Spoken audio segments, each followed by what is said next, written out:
आज मैं आप सभी बच्चों को प्रतियोगिता परीक्षा से संबंधित प्रश्न और उनके उत्तर से परिचर्चा करेंगे हम। तो आप लोगों का कुछ प्रश्न था, पूछिए। सर हमें बताइए सरकार होता क्या है? सरकार होता क्या है? गवर्नमेंट। Yes sir. सरकार किसी भी शासन व्यवस्था को संचालित करने वाला एक पद है जिसे हम सरकार कहते हैं। राजनीति विज्ञान में, पॉलिटिकल साइंस में सरकार के 3 अंग होते हैं: कार्यपालिका, व्यवस्थापिका और न्यायपालिका। इन 3 शक्ति जब एक जगह समाहित होते हैं तो उस समुच्च को, उस समूह को, उस पद को हम सरकार कहते हैं। सरकार कई प्रकार की होती है। प्रजातांत्रिक सरकार होती है, तानाशाह सरकार होती है, साम्यवादी सरकार होते हैं। तो भिन्न भिन्न तरह की सरकार होती है। लेकिन सरकार होने के लिए यह 3 एलिमेंट्स, तत्व आवश्यक है। प्रथम क्या है? कार्यपालिका। कार्यपालिका।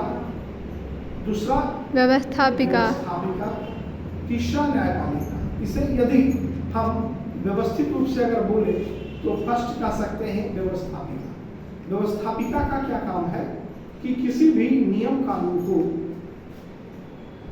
व्यवस्था करते हैं, जबकि व्यवस्थित नियम को जब क्रियान्वित किया जाता है, लागू किया जाता है, तो वह कार्यपालिका का काम है। और कार्यपालिका के द्वारा जब किसी तरह की त्रुटियां या विभिन्नता या गलतियां होती है, उसके सुधार का देखरेख की जिम्मा, उस गलतियों को नियमतः दंडित करना या प्रोत्साहित करने का जिम्मा न्यायपालिका के पास होता है। मूल रूप से किसी त्रुटियों को विधिवत संबद्ध कार्यपालिका के कार्यों को यदि कोई वैध अवैध रूप में ढालना चाहे, अवैध रूप में, तो उस पर न्यायपालिका का अंकुश होता है। तो सरकार बड़ी ही व्यवस्थित स्वरूपों का नाम है सरकार। तो आप सरकार के बारे में समझ गई होंगी। Yes sir. ठीक है। Yes sir. सरकार आप सुनते होंगे कि केंद्र सरकार, राज्य सरकार, प्रांतों में जो शासन व्यवस्था कर चलाती है सरकार, वह प्रांतीय सरकार होती है। देश पैमाने पे केंद्र स्तर पर जो सरकार शासन व्यवस्था को संचालित करते हैं वह केंद्र सरकार कहलाती है। जैसे अभी वर्तमान में प्रधानमंत्री हमारे कौन है?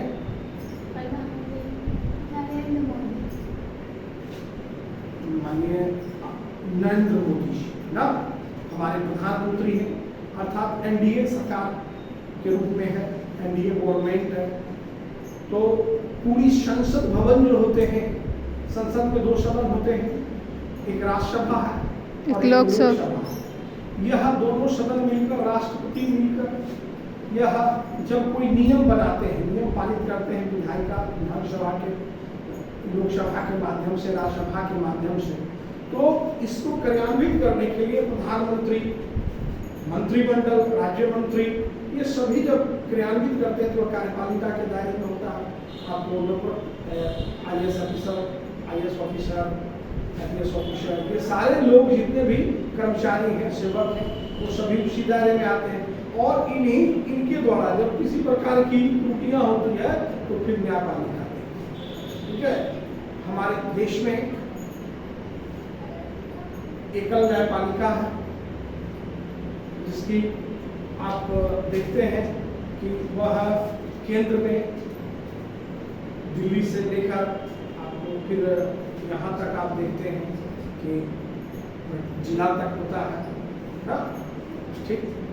नेक्स्ट क्वेश्चन, इसको ऑफ करके नेक्स्ट क्वेश्चन पूछिए।